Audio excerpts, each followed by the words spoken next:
Yes, trolls are people too. Hello, everybody. Welcome to Sovereign Artsakh. I am really excited about the comments section in the last video. The last video called, what was it called? Oh, welcome to the Armenian hate speech channel. All right, comment section. I just read through it, and there's a lot of things I want to respond to. Before I do that, remember to subscribe to the channel. Again, if that subscribe button is red, click it, make it gray, click that bell next to it so you'll get notified when I put up new videos. The subscriptions are going up, the views are going up, the channel is expanding, and you're all a part of it. I give you all the credit. Thank you. I want to talk to News R Us, one of the Turkish trolls that is fairly recent to the channel in the comment section. He's saying some things that my heart goes out to him. My heart goes out to you, News R Us. I guess that's your name. News space lowercase r underscore uppercase u uppercase s. So News R Us. You're being vulnerable. You're being honest, which is the first step, right? And I'm being honest as well. And but before I address something you said, I want to address some other people. I'm getting shout outs from people that are all over the world. This is an international YouTube channel, so that's particularly exciting to me. There's somebody who keeps shouting out from Vegas. Hey, hello, Las Vegas. And then today, I think in that comment section, somebody from Australia. Hello, Australia. I think some of my one or two of the Turks are from Germany. Hello, Germany. I have been to Germany. And then there's somebody fairly new. I don't know how new, but somebody that keeps hailing from Serbia. I have been to Serbia. Believe it or not. I have been to Serbia. So when I come back, which I will, I want to meet you. I'll announce it if and when it happens, which I presume it will happen sometime. But I was there because Sogomon Talerian lived there. I went and I saw where his coffee shop was. I went to his father's grave site. All right. Man, there's so many things I want to say from the comment section. For example, my mom, hi mom, says it was Isaiah who said that good becomes evil and evil becomes good, and then there's another commenter who said one of the things the Turks do is they reverse everything what they actually do. They accuse the opposition of doing. And that's happening in America as well. I mean, we've had 4 years of that, essentially 4 years of that in our political world. I'm not going to go there. But it's blatantly obvious because it's a lack of creativity for the most part. It's like, what's the worst thing we can accuse somebody of? Well, the things we're doing are pretty bad, so let's accuse them of what we're doing, right? It's not creative. It's just looking at what you're doing.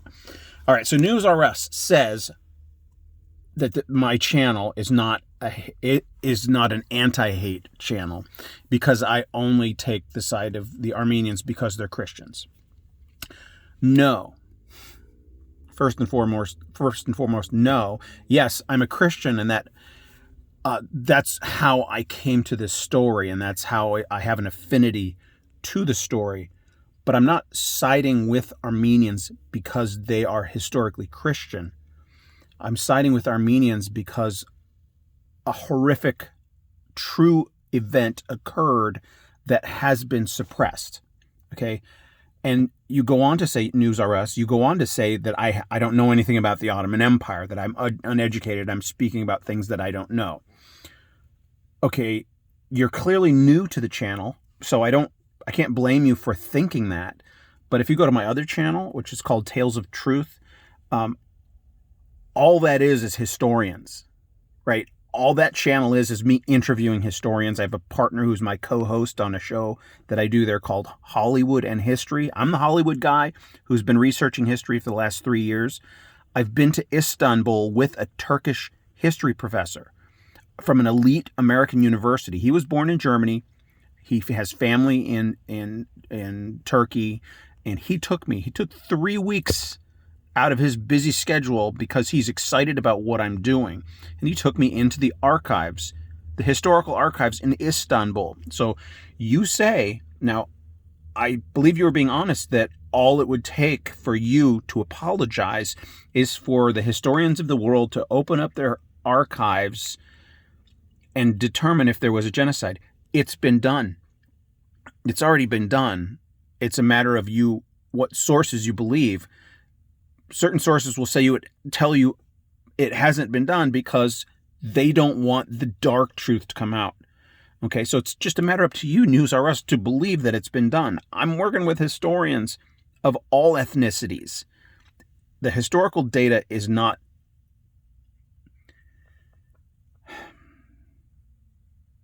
depend on your ethnicity. History just happened, and the cover-up is just as bad as the actions that happened. So, News R Us, why don't you email me? I put my email address. Tell me who you are. I know usually the email name is different than your name. Why don't you email me? And when the memoir of Soghomon Tehlirian is done and ready to be distributed, I will personally give you a copy. The introduction of the Soghomon Tehlirian memoir will be written by this Turkish historian. I'm not going to disclose his name now, but once the book is published, it'll be out and I'll be able to disclose. There's things I can't disclose because there's legal contracts, and this guy is a Turk. And when we flew into Istanbul, he said, you have to go separately through checking in. If I am detained, just go on without me. Like there was a possibility he would be detained because he teaches the truth about the genocide. All right. So News R Us, email me. If you're sincere and wanting to know the true history. This memoir of Soghomon Tehlirian is a personal account. I've gone and verified it. I've verified the story and the things that happened in his personal life. And this Turkish historian is riveted, and he's fact-checked it as well. And it's not just him. It's a number of his colleagues and other historians that he's affiliated with. It's the history culture, the historian culture it's a small world. All the historians that study this time period know each other. It doesn't matter where they live on the planet. It's this subculture. It's people that study history and they focus on very specific periods of history. So there is Ottoman history studies. This guy wrote the definitive book on the Ottoman government and what happened and why they entered World War II and decided to do a genocide. I mean, this is a Turk telling his own story. So email me, News R Us, and I will give you a personal copy when it's ready if you promise to read it. All right? And then come and apologize or whatever. You said you would apologize. I'm going to hold you to it. All right, everybody. Share this video. The comment section was very interesting. So if you haven't seen that video, go watch it. But remember, share it, subscribe, comment some more. There's other things I wanted to say, but this is already getting too long. All right. Bye, everybody.